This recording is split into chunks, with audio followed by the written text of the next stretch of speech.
আমি নমিনেশন ওখানে চেয়েছি, আমি ভোট করব। আমি অ্যাটর্নি জেনারেল হিসাবে আছি এখনো। আমার অ্যাটর্নি জেনারেল পদ ছেড়ে যেয়ে আমি ভোট করব।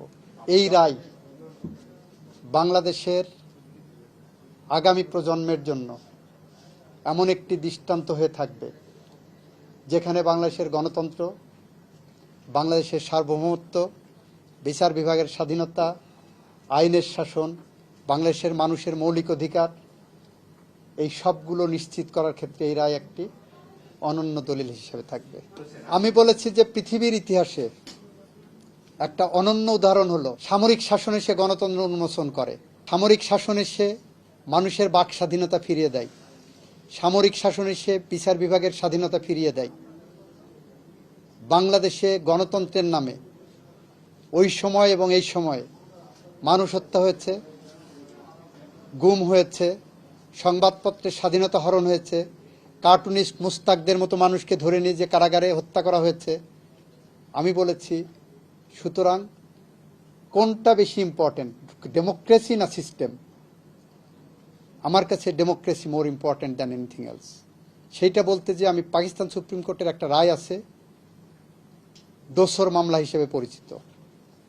দোসর মামলায় পাকিস্তান সুপ্রিম কোর্ট বললেন, যখন মানুষের গণতন্ত্র রুদ্ধ হয়ে যায়, সেই গণতান্ত্রিক পথ উত্তরণের জন্য, মানুষের ইচ্ছার প্রতিফলন ঘটানোর জন্য, মানুষকে শান্তি সমৃদ্ধির আলোকে ভরিয়ে তোলার জন্য সামরিক শাসনও কখনো কখনো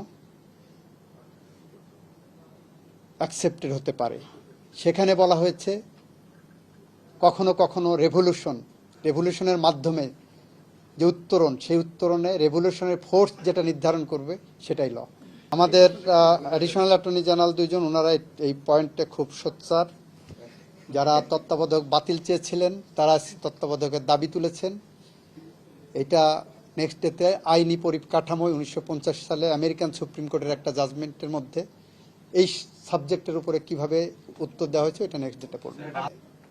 আমরা বলেছি সংবিধান একটা অর্গানিক ডকুমেন্ট, এটা গ্রো করে, এটা এক্সপ্যান্ড করে, এটা ইন্টারপ্রিটেড হয়, এটা বিভিন্ন রকমভাবে আপনি উপস্থাপিত হয়।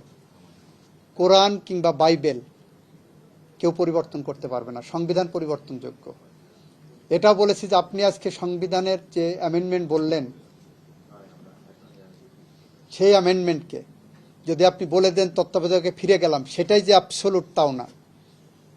এটাও জনগণ চাহিদা অনুসারে, জনগণ যদি মনে করে যে এইটাতে তার ভোটাধিকার নিশ্চিত হচ্ছে না, জনগণ ইচ্ছা করলে ওর বিরুদ্ধে সংগ্রাম করতে পারবে। আমি বলেছি যে সামরিক সরকারের করুণায় এই আওয়ামী লীগ আসছে।